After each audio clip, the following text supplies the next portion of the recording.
have cited. If it is from, let's say, in year 1990 or 1995, it means there is no paper of 2009 or 2008. It means you haven't studied the latest work. Your paper is based on something which happened in 90s.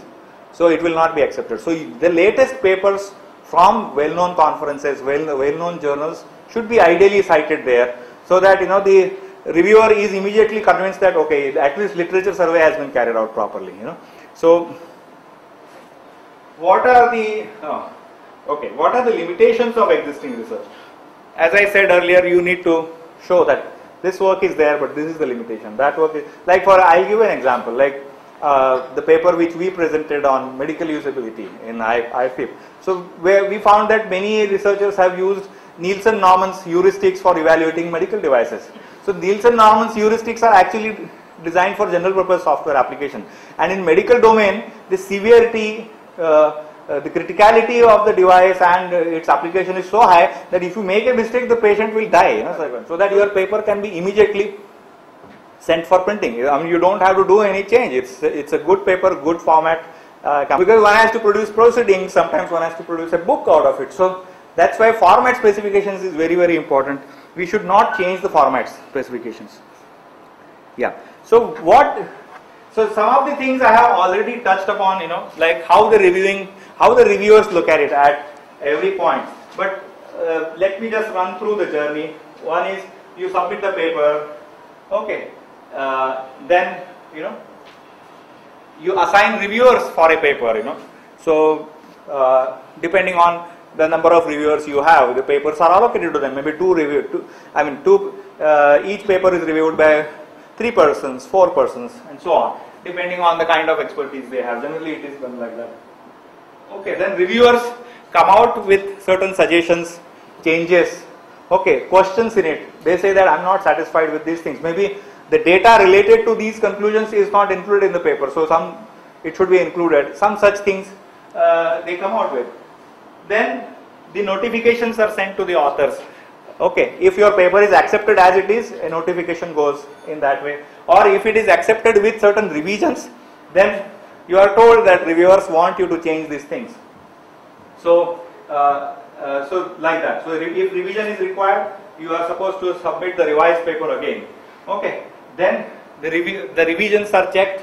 Okay, and then if it is accepted, the paper is included. So like this, you ask for prepare camera ready manuscript and submit it to publisher. So this is how the journey goes. So here, when you get the comments from the reviewers, so especially when you are submitting it for a journal, it is possible to sometimes discuss with the reviewer.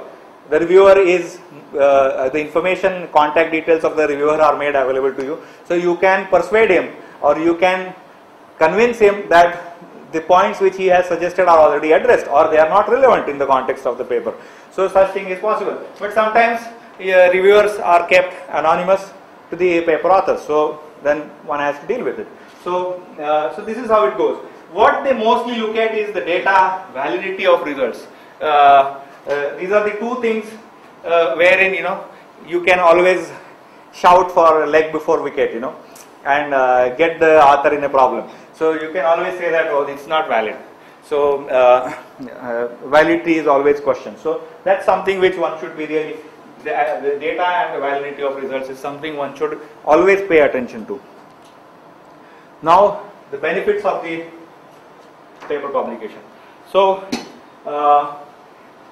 one thing is, it shows the current trends of practices, what is happening around. It elevates your understanding of what is happening elsewhere, what is happening in the world. Now, if in the process, if you were to look at the papers published in ACM conferences or other conferences worldwide related to your work, your level also goes up, because you come to know about what are the people doing, because those who publish are generally aware people. They know what is happening around, and if the paper is accepted, it means it has certain value in it. So you come to know what is the state of the art.